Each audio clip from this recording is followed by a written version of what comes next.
Good morning, नमस्कार, प्रणाम। आप सभी दोस्तों को मनोज यूट्यूब चैनल पर स्वागत है। मैं पिछले वीडियो में आप सबों को संत रविदास जी के बारे में एक संक्षिप्त जीवन परिचय दिया था।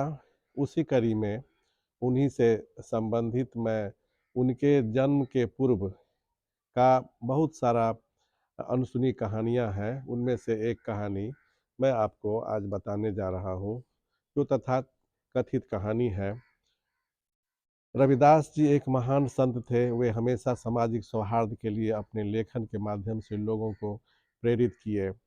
वे सामाजिक गैर बराबरी को दूर करने के लिए हमेशा प्रयास किए। गुरु रविदास जी का आगमन दुनिया के इतिहास में एक अलौकिक घटना थी, जिसका उद्देश्य जहां सदियों से जाति भेद का शिकार हुई मानवता का पाठ पढ़ाकर समाज में एकता, समानता, आपसी मेलजोल और प्रभु के नाम का पवित्र उपदेश देना था। किंवदंती है कि गुरु रविदास के जन्म के समय अद्भुत प्रकाश चारों तरफ फैल गया था।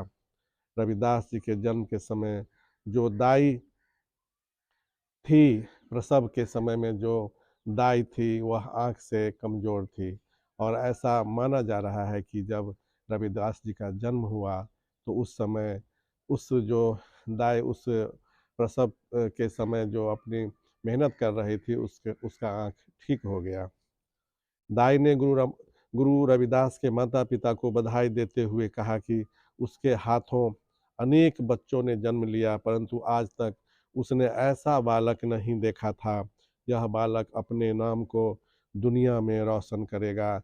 यह जो बालक है, आपके नाम को दुनिया में रोशन करेगा। रविदास जी की पूर्व जन्म के बारे में एक कथा इस प्रकार है। स्वामी रामानंद का एक शिष्य था, जो नित्य ब्राह्मणों के यहाँ से भिक्षा मांगकर लाता था। और वह जो शिष्य था, रामानंद जी के लिए भोजन तैयार करता था, और रात में वह भोजन ग्रहण करते थे रामानंद स्वामी जी। उनका दैनिक यह क्रिया था। प्रत्येक दिन स्वामी रामानंद जी का कहना था कि आप कहीं से भी मेरे लिए भिक्षा नहीं लेंगे, सिर्फ ब्राह्मणों के घर से ही भिक्षा लाएंगे और उसको हम लोग भोग लगा करके प्रसाद ग्रहण करेंगे। इस तरह से शिष्य जो उनका था, लगातार गांव में जा करके ब्राह्मण के घर से जो मिलता था भिक्षा के रूप में, वह ला करके अपने गुरुदेव को प्रसाद के रूप में तैयार करके भोग लगवाते थे। एक दिन की बात है, आंधी तेज से उठी, चारों तरफ अंधेरा छा गया। उनका शिष्य किंग कर्तव्य विमूढ़ हो गया कि आज मैं भिक्षा कैसे लेने जाऊं। उनके उनका जहाँ कुटिया था, बगल में ही एक वैश्य का घर था। बहुत कम ही दूर पर एक वैश्य का घर था। वह वहाँ गया और उस वैश्य से भिक्षा लेकर के जल्दी से कुटिया में वापस आ गया और अपने गुरु के लिए खाना बनाना शुरू किया। जब रात में स्वामी रामानंद जी ने उस प्रसाद को ग्रहण किया तो उनकी तबीयत थोड़ी सी विचलित हुई, और उन्होंने तुरंत संदेह किया कि यह भिक्षा कहीं और का है, आज हमने गलत अन्न खा लिया। वह अपने शिष्य को बुलाया और पूछा कि आज तुमने भिक्षा कहाँ से लाया। उन्होंने कहा, महाराज, आज मैंने भिक्षा उस वैश्य के घर से लाया, चूंकि मौसम बहुत खराब था। तो स्वामी रामानंद जी ने कहा कि वैश्य उतना भी खराब नहीं होता है जितना कि उसका अन्न हमें नुकसान पहुंचाया है। तुम जाओ और वह सही सही बात पता करके लाओ कि वह अन्न कहाँ का था। शिष्य डर के मारे उस वैश्य के यहाँ गया। कहा, भाई, आपसे जो मैंने भिक्षा ली थी, वह भिक्षा कहाँ का था। तो वह वैश्य कहा कि मेरा एक मित्र है, चमार जाति से आता है, उसका कोई संतान नहीं है।